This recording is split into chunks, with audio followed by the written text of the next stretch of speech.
നമ്മുടെ കാലുകൾ ചുരുങ്ങുമ്പോൾ നമ്മുടെ ബ്രെയിൻ ചുരുങ്ങുമോ അതോ ബ്രെയിനിൻ്റെ പ്രവർത്തനത്തെ അത് ബാധിക്കുമോ? എനിക്ക് ഓർമ്മ വരുന്നത് വളരെ രസകരമായിട്ടുള്ളൊരു സിനിമാ ഡയലോഗാണ്. നിൻ്റെ കായിക ശക്തിയെ ഞാൻ എൻ്റെ ബുദ്ധിശക്തി കണ്ട് തോൽപ്പിക്കും. എന്നാൽ നമ്മുടെ ബുദ്ധിശക്തി, ഓർമ്മശക്തി അല്ലെങ്കിൽ അതിൽ തകരാറ് മൂലം ഉണ്ടാകുന്ന ഈ ഡിമെൻഷ്യ, അൽസൈമേഴ്സ് തുടങ്ങിയിട്ടുള്ള രോഗങ്ങളും നമ്മളുടെ കാലുകളുടെ പേശികളുടെ വലിപ്പവും ശക്തിയും തമ്മിൽ വളരെയധികം ബന്ധമുണ്ട്. നിങ്ങൾ മയോകൈൻസ് എന്ന് കേട്ടണമെന്ന് എനിക്കറിയില്ല. പക്ഷേ പേശികൾ ശക്തമായി ചലിക്കുമ്പോൾ ഉണ്ടാകുന്ന ഈ മയോകൈൻസ് ആണ് നമ്മുടെ ബ്രെയിനിൽ ഇത്രമാത്രം, നമ്മുടെ മെമ്മറിയിൽ ഇത്ര ഇൻഫ്ലുവൻസ് ഉണ്ടാക്കുന്നത്. ഈ സയൻസാണ് നമ്മൾ ഇന്ന് വീഡിയോയിൽ പരിശോധിക്കുന്നത്.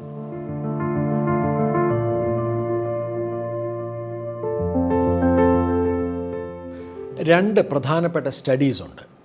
അല്ല, ഒന്നാമത്തെ സ്റ്റഡി ഒരു ട്വിൻ സ്റ്റഡിയാണ്. അതായത് ട്വിൻസ് ആയിട്ടുള്ള 300 പേരെ ഐഡൻറ്റിഫൈ ചെയ്യും. ഈ 300 പേരെ ഓൾമോസ്റ്റ് ഒരു 12 ഇയേഴ്സ്, 12 വർഷം അവരുടെ കൊഗ്നിറ്റീവ് ഹെൽത്തിനെ ട്രാക്ക് ചെയ്തു. അതായത് അവരുടെ ഓർമ്മശക്തി, അവരുടെ ബുദ്ധിശക്തി, തീരുമാനം എടുക്കാനുള്ള കഴിവ് തുടങ്ങിയിട്ടുള്ള പല കൊഗ്നിറ്റീവ് ഫാക്ടേഴ്സിനെ ട്രാക്ക് ചെയ്തു.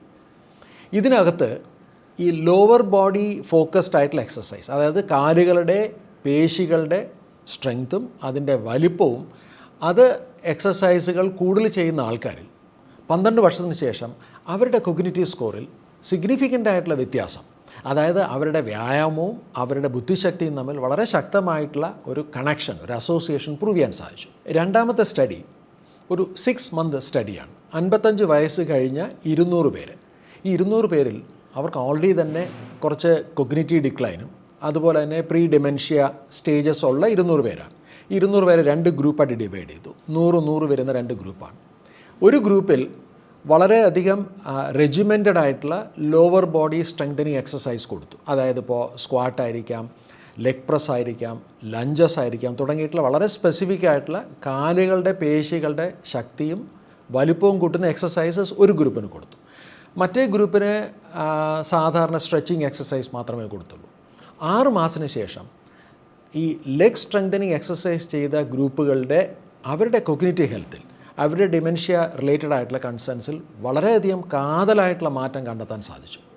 ഈ 2 സ്റ്റഡികളിൽ നിന്ന് വളരെയധികം പ്രൂവ് ചെയ്തൊരു പ്രധാനപ്പെട്ട ഒരു കാര്യം, നമ്മളുടെ ലെഗ് സ്ട്രെങ്ത്തും ലെഗിൻ്റെ സൈസും നമ്മുടെ ബ്രെയിൻ ഹെൽത്തും തമ്മിൽ വളരെയധികം കണക്ഷനുണ്ട്. എന്തുകൊണ്ടാണ് നമ്മുടെ ലെഗ് സ്ട്രെങ്ത്ത് നമ്മുടെ ബ്രെയിൻ ഹെൽത്തിനെ ഇൻഫ്ലുവൻസ് ചെയ്യുന്നത് നമുക്ക് നോക്കാം.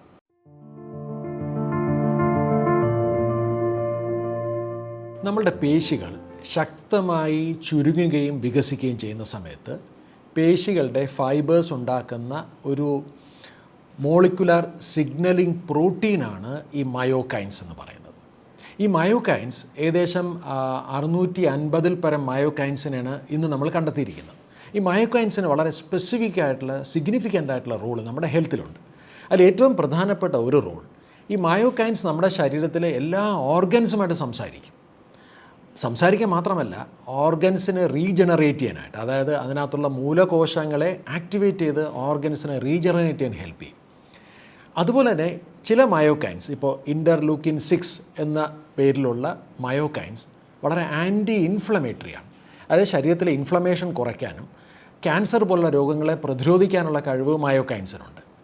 മറ്റൊരു പ്രധാനപ്പെട്ട ഫങ്ഷൻ, അത് മയോകൈൻസ് ഉൽപ്പാദിപ്പിക്കുന്ന പേശികളെ തന്നെ അത് ഉത്തേജിപ്പിക്കും. അതിനെ പറയുന്നത് അതിൻ്റെ ഓട്ടോക്രൈൻ ഇഫക്റ്റ് എന്നാണ് പറയുന്നത്. അപ്പോൾ പേശികൾ വലുതാവുമ്പോൾ ഡെഫിനറ്റ്ലി നമ്മളുടെ മെറ്റബോളിസത്തെ അത് ഹെൽപ്പ് ചെയ്യുന്നു. അതായത് പ്രമേഹവും രക്തസമ്മർദ്ദവും ഹൃദ്രോഗം പോലുള്ള രോഗങ്ങളെ പ്രതിരോധിക്കാനായിട്ട് മയോകൈൻസ് നമ്മുടെ പേശികളെ ഹെൽപ്പ് ചെയ്യുന്നു. ഈ മയോകൈൻസ് നമ്മളെ ബ്രെയിനിനെ എങ്ങനെ ഹെൽപ്പ് ചെയ്യുന്നു നോക്കാം.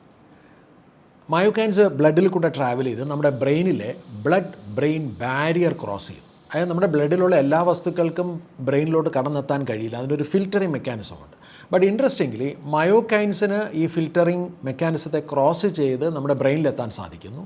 അത് ബ്രെയിനിൽ നമ്മുടെ ഹിപ്പോ ക്യാമ്പസിൻ്റെ സ്റ്റിമുലേറ്റ് ചെയ്യും. ബ്രെയിനിൽ തന്നെ ചില ന്യൂറോട്രോപ്പിക് ഫാക്ടർ, അതിനെ വിളിക്കുന്നത് BDNF എന്നാണ്, ബ്രെയിൻ ഡിറൈവ്ഡ് ന്യൂറോട്രോപ്പിക് ഫാക്ടർ എന്നാണ്. ഈ BDNF ഉൽപ്പാദിപ്പിക്കുന്നു. ആൻഡ് BDNFന് വളരെ സ്ട്രോങ് ആയിട്ടുള്ള ബ്രെയിൻ ഫങ്ഷൻസിനെ ഇൻഫ്ലുവൻസ് ചെയ്യാൻ സാധിക്കും. അതായത് ബ്രെയിനിലുള്ള മൂലകോശങ്ങളെ അത് സ്റ്റിമുലേറ്റ് ചെയ്യുന്നു. അതുമൂലം ബ്രെയിനിൽ തന്നെ പുതിയ നെർവ് സെൽസിനെ ഉൽപ്പാദിപ്പിക്കാനും അതുവഴി ബ്രെയിനിൻ്റെ ഫങ്ഷൻസിനെ ഇമ്പ്രൂവ് ചെയ്യാൻ സാധിക്കും. ഇതിനെ വിളിക്കുന്നത് ന്യൂറോ പ്ലാസ്റ്റിസിറ്റി എന്നാണ്. ന്യൂറോ പ്ലാസ്റ്റിസിറ്റി BDNF മൂലം ഉൽപ്പാദിപ്പിക്കാനായിട്ടുള്ള ഏറ്റവും പ്രധാനപ്പെട്ട ഒരു ആക്ടിവേറ്റിംഗ് ഫോഴ്സായിട്ട് നമ്മുടെ ശരീരത്തിൽ വർക്ക് ചെയ്യുന്നത് നമ്മുടെ ശരീരം ഉൽപ്പാദിപ്പിക്കുന്ന മയോകൈൻസാണ്.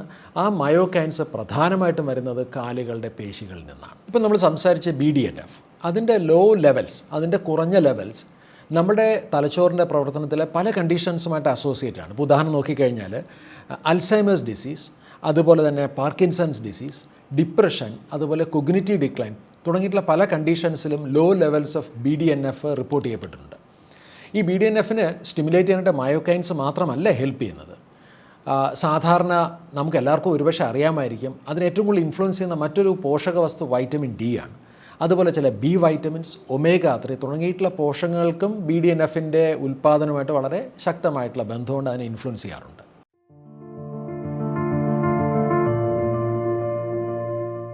നമ്മൾ ഇത്രയും സമയം ഹൈലൈറ്റ് ചെയ്തത് നമ്മളുടെ കാലുകളുടെ പേശികളുടെ സ്ട്രെങ്ത്തും അതിൻ്റെ വലുപ്പവും ബ്രെയിൻ ഹെൽത്തുമായിട്ടാണ് നമ്മൾ സംസാരിച്ചതെങ്കിൽ, അതുപോലെ വളരെ പ്രധാനപ്പെട്ട 1-2 കാര്യങ്ങൾ ഇവിടെ ഹൈലൈറ്റ് ചെയ്തിരിക്കാൻ പറ്റില്ല.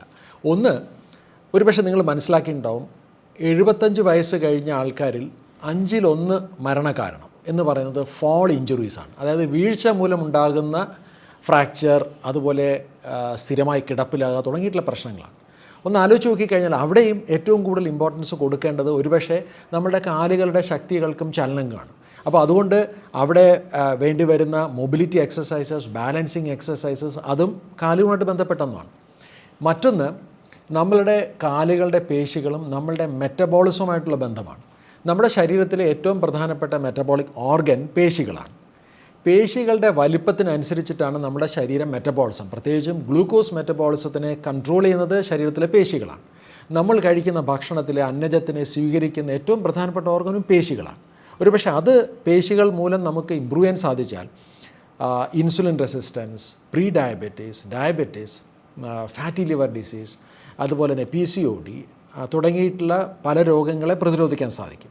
ചുരുക്കി പറഞ്ഞാൽ വെറും കാഴ്ചയ്ക്കോ അല്ലെങ്കിൽ ഒരു ജനറലായിട്ട് ഒരു അപ്പിയറൻസിനോ വേണ്ടി മാത്രമല്ല പേശികളും, അതും കാലിലെ പേശികൾക്ക് പ്രസക്തി വരുന്നത് നമ്മളുടെ ബ്രെയിൻ ഫങ്ഷൻസ്, മെറ്റബോളിസം, ഇമ്മ്യൂണിറ്റി, അതുപോലെ തന്നെ നമ്മളുടെ മൊബിലിറ്റി, ഇതെല്ലാം ഇൻഫ്ലുവൻസ് ചെയ്യുന്ന ഒന്നാണ്.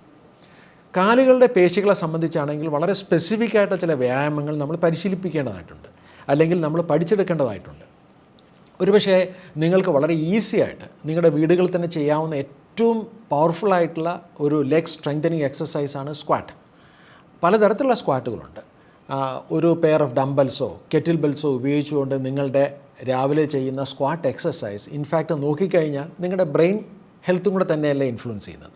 അതുപോലെ തന്നെ ഒരുപക്ഷെ ലഞ്ചസ്, അത് സ്റ്റാറ്റിക് ലഞ്ചസ് ആവാം, ഡൈനാമിക് ലഞ്ചസ് ആവാം, വാക്കിംഗ് ലഞ്ചസ് ആവാം. അതുപോലെ തന്നെ ഒരു മെഷീൻ ഉണ്ടെങ്കിൽ നമുക്ക് ചെയ്യാൻ പറ്റുന്ന വളരെ പവർഫുൾ ആയിട്ടുള്ള ഒരു ലെഗ് എക്സസൈസാണ് ലെഗ് പ്രസ്. അതുപോലെ തന്നെ ലെഗ് എക്സ്റ്റൻഷൻ, ലെഗ് ഫ്ലെക്ഷൻ. അതുപോലെ എനിക്കിഷ്ടപ്പെട്ട വളരെ നല്ലൊരു എക്സസൈസ് പാറ്റേൺ ആണ് ബൾഗേറിയൻ സ്പ്ലിറ്റ് സ്ക്വാട്ട്. അതുപോലെ തന്നെ പടികൾ വെയിറ്റ് കൊണ്ട് കയറുന്ന പടികളിൽ കൂടെ ചെയ്യുന്ന എക്സസൈസ്, സ്റ്റെപ്പ് അപ്പ് എക്സസൈസസ്.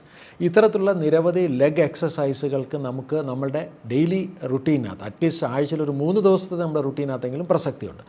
ഞാൻ റെക്കമെൻഡ് ചെയ്യുന്ന ഒരു സ്ട്രക്ചേർഡ് ആയിട്ടുള്ള സയൻറ്റിഫിക് എക്സസൈസ് പ്രോഗ്രാം ഉണ്ടെങ്കിൽ ഡെഫിനറ്റ്ലി ഇത് നമ്മുടെ പ്രോഗ്രാമിനകത്ത് വളരെയധികം ഇൻ്റലിജൻ്റായിട്ട് പ്ലേസ് ചെയ്യാവുന്ന ഒന്ന് തന്നെയാണ്.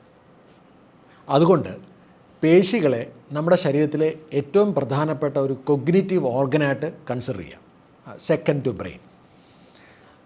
പേശികളെ വേണമെങ്കിൽ നമ്മുടെ ശരീരത്തിലൊരു ഫാർമസിയായിട്ട് കണക്കാക്കാം. പേശികൾ ഉൽപ്പാദിപ്പിക്കുന്ന മയോകൈൻസ് നമ്മളുടെ daily dose of cognitive medicine അല്ലെങ്കിൽ ബ്രെയിൻ മെഡിസിനായിട്ട് വേണമെങ്കിലും കൺസിഡർ ചെയ്യാൻ സാധിക്കും.